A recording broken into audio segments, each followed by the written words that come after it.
Reference to hostile community does not mean the collective community, but as the Honorable Minister has mentioned, this is an organized group that attacked the barrack, as we have seen, and of course this is taken care of under Chapter 5, which calls for reconciliation of communities. The agreement was signed in 2015, as we know it. It collapsed in 2016 and revitalized in 2018. This was meant to consolidate peace and security. But we haven't seen this happening. That is why the incident of Nasser has sparked this level of political crisis.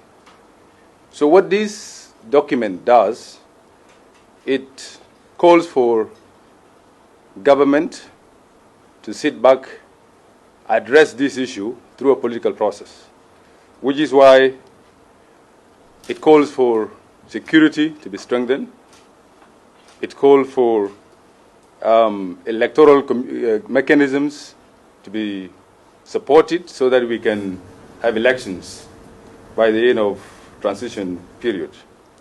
And indeed, political parties that are signatory to the peace agreement were expected to organize themselves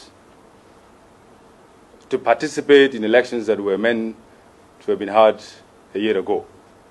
However, one of these political groups, as mentioned, the SPLM-IO, refused to participate through the implementation of the peace agreement and instead insisted on running a parallel military that attacked civilians. So the hostility that we have seen with communities is evidently supported by some of the partners to the peace agreement. That's why they have been influenced to attack military installations.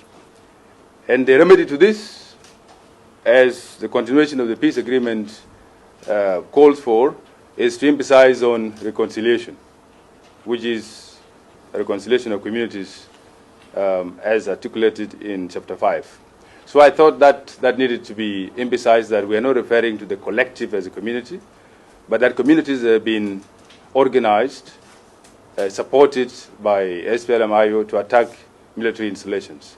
So those ones, of course, are evidently hostile, and the government, when the implementation progresses, will engage them through reconciliation processes. I think the investigation has been adequately mentioned.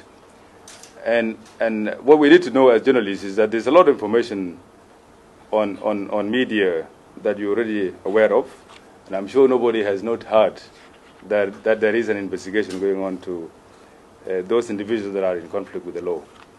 And of course, we cannot preempt. We're not supposed to talk about an ongoing legal process.